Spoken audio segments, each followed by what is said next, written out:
Բանակցությունների մասին խնդրում եմ մի քիչ մանրամասն, օրինակ կան ուժեր, որոնց հետ բացառում եք բանակցությունը եւ գործարար Կարապետյանի առաջնորդած շարժման համակարգող Նարեկ Կարապետյանը վերջերս հայտարարեց, որ Հայաստանին պետք է նոր առաջնորդ եւ ուղիղ ասած, որ նախկին ղեկավարները, ինչպես նաև գործողը չպետք է ուրեմն լինեն, խոսքով պետք է, այսպես ասած, հեռանան առաջին համարներից եւ պետք է նոր առաջնորդ։ Դուք ինչպես եք դրան վերաբերվում եւ համաձայն եք, որ եւ օրինակ կա հավանականություն, որ Ռոբերտ Քոչարյանն էլ նահանջի եւ ձեր այդ դաշինքը չգլխավորի Ռոբերտ Քոչարյանն, այսինքն այս ընտրություններին նրա առաջնորդությամբ չգնաք։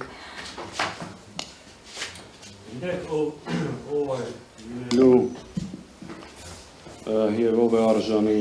լինել իշխանություն ձևավորել, դա որոշելու է մեր ժողովուրդը։ Որևէ քաղաքական ուժ իրավունք չունի սահմանափակելու մեկ այլ ուժի մասնակցություն։ Կձևավորվեն այդ համապատասխան դաշինքները, կներկայացվեն ծրագիր, կներկայացվի թիմ եւ մեր ժողովուրդը իր գնահատականը կտա։ Իսկ ինչ վերաբերում է հավանական համագործակցությունը, ես կասեմ մեր տեսակետը, մեր մոտեցումը։ Եթե ստեղծվի իրավիճակ, որ այս իշխանության հեռացումը պայմանավորված լիներ մեկ այլ ուժի հետ համագործակցելու հարցում, մենք անվերապահորեն համագործակցելու ենք ընդդիմադիր դաշտի իրական ուժերի հետ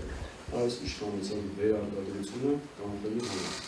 Ով ում կմիանա, ինչ իրավիճակներ կլինի, դա ցույց կտա ուժերի արդյունքները։ Ներողություն մի քիչ մել անեմ ու վաղ հարցը գտա։ Տեսեք, դուք այսպիսի մեկնաբանություններ ամեն դեպքում կան դաշտում, որ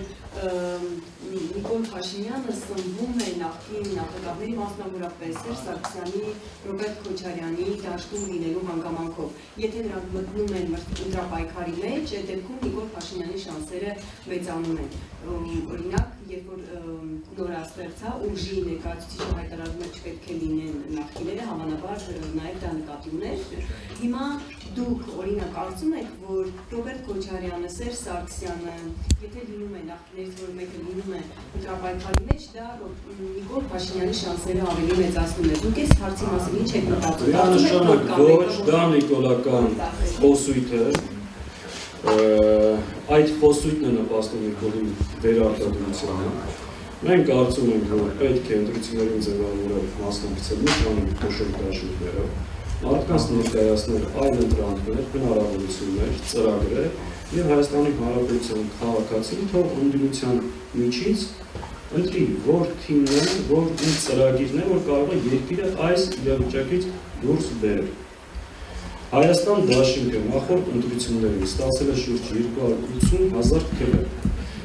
Նախորդ ընտրություններին մասնակցած մյուս 23 կուսակցությունները ըստ էության շեղը չեն հաղթահարել։ Եվ որևէ մեկը այդ բարոյական, քաղաքական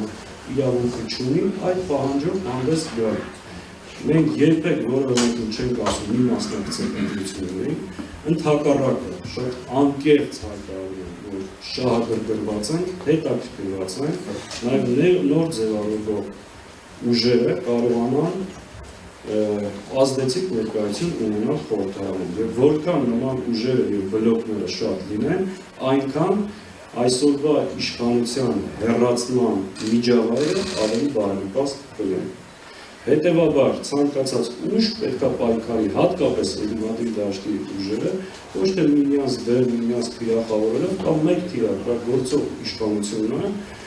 իսկ մրցակցություն, միմյանց քննադատություն շատ նորմալ է վերաբերվում եւ այդ ազատ մրցակցության պայմաններում նաեւ հնարավորությունը մեր հանրությանը այլ ընտրանքներ առաջարկելու եւ ժողովուրդը թող կողմնորոշվի հին, նոր եւ մնացած ներկայացված ուժերի մեջ։